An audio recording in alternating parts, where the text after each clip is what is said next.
Hi guys, Clark and I are here to give you your Monday math spiral help. I think he's a little crabby though, but maybe he's happier now that he can look out the window.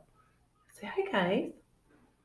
My mom is coming home on Wednesday, so he's gonna go back to her place, but I'll try and steal him here and there for some cameos so you guys can see him.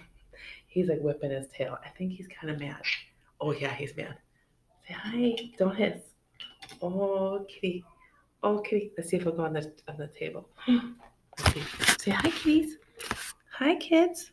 Say work hard on your math. Anyway, okay.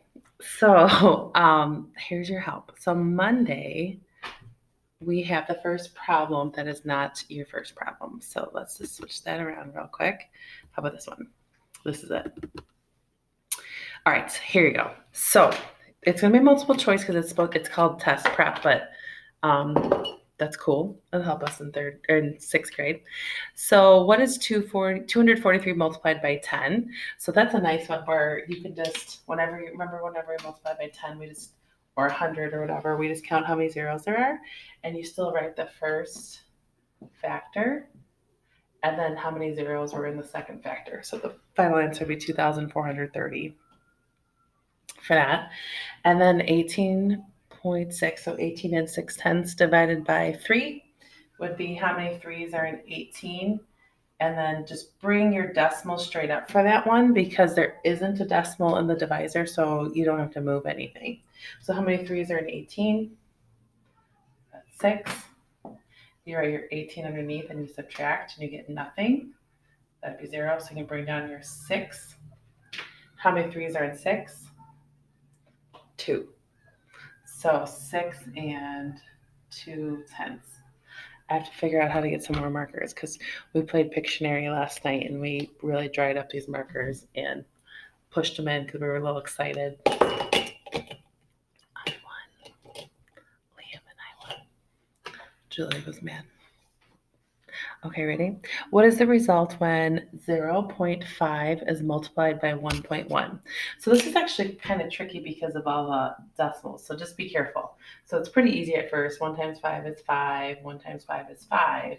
But now you have to make sure you count in from the right. So I counted once in this first factor, and I counted once again for the second factor. So 1 plus 1 is 2.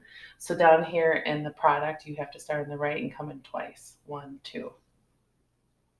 And then put a 0 up in the front. So 0.55. So 55 hundredths. And then there's a glare from my lights on that one.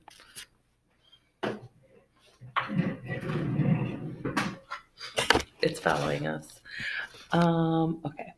So 0.5 is the divisor, so you have to move it out of the divisor to make it a whole number. For this one, I only have to move it once.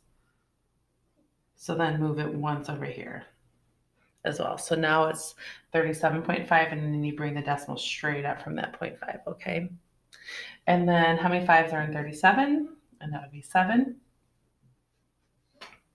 Subtract, you get 2. And then bring down the 5. How many 5s in 25? 5. So 7.5. You can't really see that. That's a 7. 7.5. Sorry. And then this one, the word problem is Julia needs to find a fraction that is equivalent to 1/2. Which method would she be able to use? Now remember, our method that we use all the time when we do like adding and subtracting fractions, we have to find the same denominator, is whatever, we just have to multiply by the same number, numerator and denominator. So 2 over 2, 3 over 3, 4 over 4, 5 over 5, 6 over 6. So I think in the way it's worded in this one is that if she multiplies the 1/2 times 2 over 2, she's going to get an equivalent fraction, which this would be 1 times 2 is 2, and 2/4 is equivalent to 1/2. I know it's hard to see. I'll get new markers somehow. I was at the grocery store today and then is